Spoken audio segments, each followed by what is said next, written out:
रहीम अस्सलाम वालेकुम। 10th class का जो हमारा थर्ड लेक्चर है बच्चे, कल हमने एक्सरसाइज 1.1 का क्वेश्चन नंबर 1 किया था। होपफुली अपने वो क्लियर कर लिया होगा। आगे क्वेश्चन नंबर 2 और 3 आज हम करने जा रहे हैं। क्वेश्चन नंबर 2 में वो कहता है इसकी फैक्टराइजेशन करें। आगे पहले आप लोग ऑलरेडी 9th क्लास में फैक्टराइजेशन अच्छे तरीके से समझ चुके हैं। मैं फिर भी आपको एग्जाम्पल के लिए रिपीट करने के लिए एक सवाल करवा देता हूँ।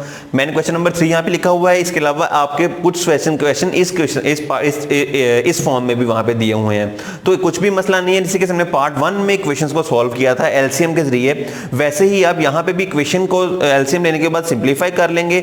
जब वो इस फॉर्म में बन जाएगी तो फिर आप उसकी फैक्टराइजेशन कर लेंगे। तो ये वाले पार्ट्स बच्चे आप लोग खुद से करेंगे ताकि आपकी मैक्सिमम प्रैक्टिस हो जाए। मैं अभी आपको सिर्फ फैक्टराइजेशन एक दफा रिपीट करवा देता हूं ताकि जिन बच्चों को इसमें कोई कंफ्यूजन थी वो उसको क्लियर कर लें।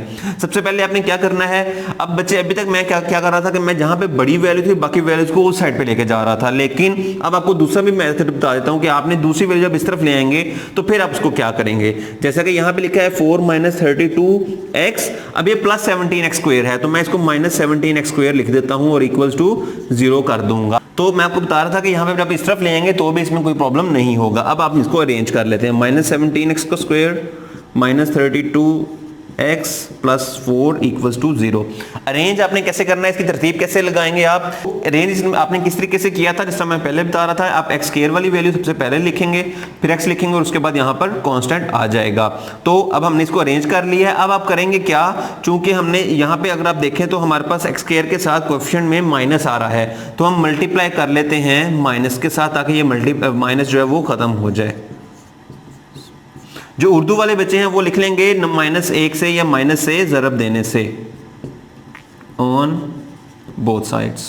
अतराफ को हम -1 से मल्टीप्लाई कर रहे हैं तो यहां पे 17x स्क्वायर प्लस 32x और यहां पर -4 इक्वल्स टू 0 हो जाएगा। सिर्फ माइनस से मल्टीप्लाई करने का मकसद क्या था कि हमारे पास जो साइन आ रहा है x के कोएफिशिएंट के साथ वो हम खत्म कर दें।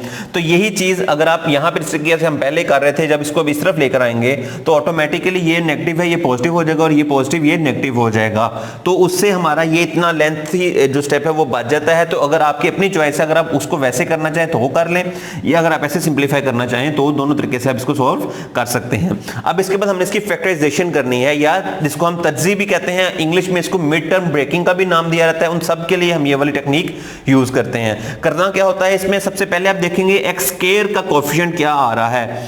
x स्क्वायर के साथ जो वैल्यू आएगी आप उसको कांस्टेंट के साथ मल्टीप्लाई कर लेंगे।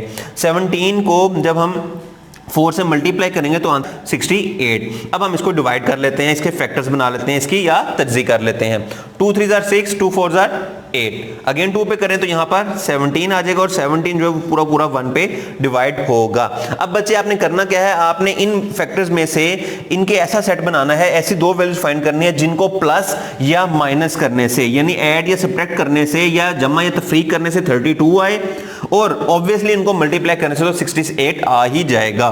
तो अब हम क्या करते हैं, 2 को 2 से मल्टीप्लाई करते हैं, 4 और 17 हमारा बच गया, वो हमने अलहदा लिख लिया। 4 और 17 ये हमारे पास, इनको ऐड या सब्ट्रैक्ट करने से 32 नहीं आता, तो ये हमारा सेट गलत होगा। हम क्या करते हैं, 2 2 जार 4। अब 4 को जब 17 से मल्टीप्लाई करते हैं तो 68 आ जाता है और 1 आ जाता है। ये भी हमारा सेट इनकरेक्ट है क्योंकि इसको भी प्लस माइनस करने से 32 नहीं आ रहा। अब क्या करते हैं, 17 को सिर्फ 2 से मल्टीप्लाई करते हैं तो 34 आता है और यहां पे 2 बच जाएगा। तो अगर आप इसको सब्ट्रैक्ट करें तो आंसर 32 आता है। इट मींस कि हमारे जो नंबर्स होंगे वो 34 और 2 होंगे, लेकिन अभी ये फाइनलाइज नहीं है। अब आपने क्या करना है, जो यहां पे सिंबल आ रहा है वही सिंबल आप इन दोनों में से बड़ी वैल्यू के साथ लगा देंगे। अब 34 में से हमने चूंकि माइनस करेंगे तो 32 आएगा, तो यहां पे सिंबल क्या आ जाएगा, -2।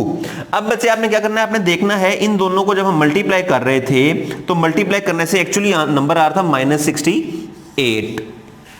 तो अगर हम इन दोनों को मल्टीप्लाई करें तो भी आंसर क्या आता है, मल्टीप्लाई करने से आंसर -68 ही आता है। और अगर हम इनको प्लस ऐड कर दें या सब्ट्रैक्ट कर दें तो आंसर क्या आना चाहिए, +32। तो इनको सिंप्लीफाई करके भी आंसर 32 या +32 आ रहा है। इट मींस या आप इसको मल्टीप्लाई लिख दें, मल्टीप्लाई कर रहे हैं हम या ज़रब दे रहे हैं, तो ऐड या सब्ट्रैक्ट करने से 32 भी पॉजिटिव 32 भी आ रहा है और मल्टीप्लाई करने से -68 भी आ रहा है। इट मींस कि ये हमारे फैक्टर बिल्कुल ठीक बन गए हैं। तो अब हम क्या लिखेंगे, 17x square plus 34x minus 2x -4 equals to 0। इस चीज को मैं दोबारा एक्सप्लेन कर देता हूं। आपने किया क्या है, यहां पर हमने ऐसा करना है कि 34 और -2 इनको मल्टीप्लाई करने से -68 आता है, जो कि इन दोनों की मल्टीप्लिकेशन के बराबर है, और इनको ऐड या सब्ट्रैक्ट करें तो आंसर +32 आता है। इट मींस कि +34 और -2 हमारे फैक्टर्स होंगे। अब यहां से हम कॉमन ले लेते हैं। जो मैंने रफ वर्क किया है वो मैं यहां से अरेज कर देता हूं। इसमें से 17 कॉमन लें और साथ x भी कॉमन आ जाएगा, तो हमारे पास खाली x बच जाएगा, और यहाँ पे 17 2 34 तो 2 आ जाएगा। -2 कॉमन लें तो अगेन यहाँ पर x + 2 आ जाएगा और इक्वल्स टू 0 कर देंगे। अब यहाँ पे x + 2 अगेन दोनों में कॉमन आ रहा है, और यहाँ पे बच जाएगा 17x - 2 इक्वल्स टू 0। क्या किया हमने, यहां से x + 2 कॉमन ले लिया, यहां से 17x बच गया और -2 आ गया। अब आप नेक्स्ट क्या करेंगे, यहां पे x + 2 इक्वल्स टू 0 कर दें, यानी कि एक इस पार्ट को हमने 0 के इक्वल कर लिया, और दूसरा 17x - 2 इक्वल्स टू 0 कर दिया, यानी कि दोनों को हमने बारी बारी इक्वल टू 0 लिख लेना है। यहां पे थोड़ा मैं क्लियर करके लिख देता हूं।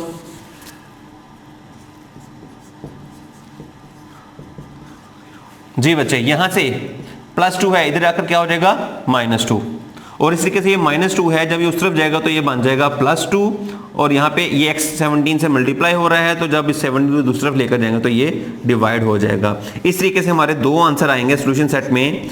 एक वैल्यू हो जाएगी -2 की और दूसरी हो जाएगी 2/17 की, और ये हमारा क्वेश्चन कंप्लीट हो जाएगा।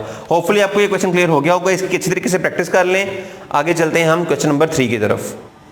जी तो बच्चे, ये आपका क्वेश्चन कंप्लीट हो गया है। इसमें अब आपने करना क्या है, आप इसके क्वेश्चन के तमाम पार्ट्स खुद से कंप्लीट कर लेंगे। नेक्स्ट लेक्चर में हम क्वेश्चन नंबर 3 को डिस्कस करेंगे। इसकी प्रैक्टिस कर लें, अच्छे तरीके से इसको समझ लें। होपफुली आपको ये इंशाल्लाह आसानी से क्लियर हो जाएगा। जी थैंक यू।